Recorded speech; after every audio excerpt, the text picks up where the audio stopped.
Sometimes a number gives us too much information, and we want to strip out some of that information to make the number easier to understand.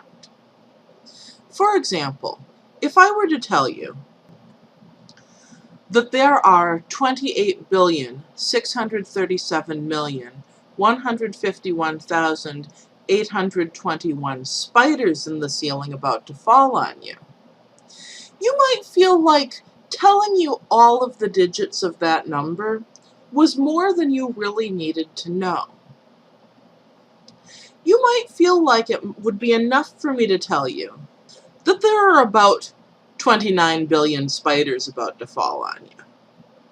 In fact, if I were writing down this number, I would probably write 29 billion spiders.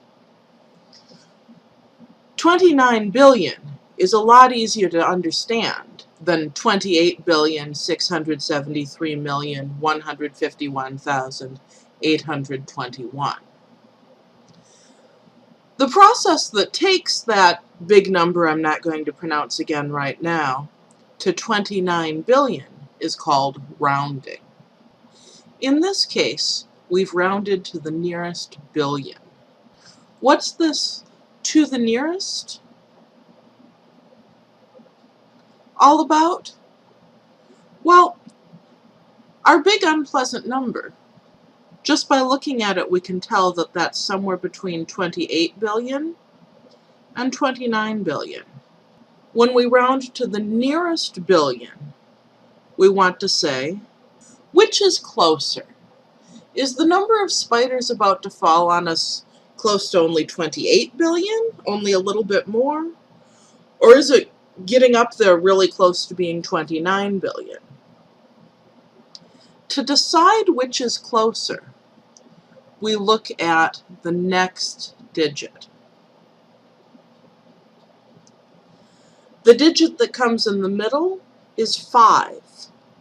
If this next digit is 5 or more, we'll choose the larger option, which is called rounding up. If this digit is less than 5, so 4 or less, we'll choose the smaller option. One common mistake in rounding is to think round up means this digit goes up, round down means this digit goes down. No. This digit either goes up or stays the same. Why? Because this number is between 28 billion and 29 billion. Okay, so one way that we can describe how we want to round is by referring to a place value. We might, for example, round 13,517,841 to the nearest 100,000. How would we do that? Well, first we need to figure out where is the 100,000s place.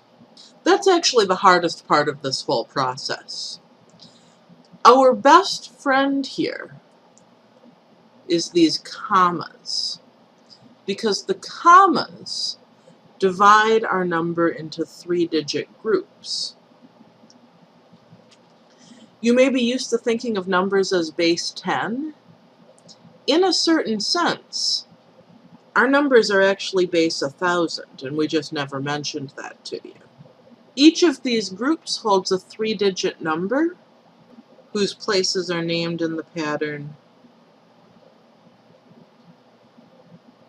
just the group name, and then 10 of the group name, and then 100 of the group name. And then what are the groups? Our smallest group we just call the units. There's no group name when we name numbers in this group. And then there's thousands, millions, billions, and trillions. So to find the 100,000s place, we go to the thousands group, That's this group. And then we go to the hundreds digit within that group. That's this digit. So this 5 is in the hundred thousands place. That's the hardest part of this whole process. Okay. Now we look at the next digit. In this case, the next digit is a 1. We compare it to 5.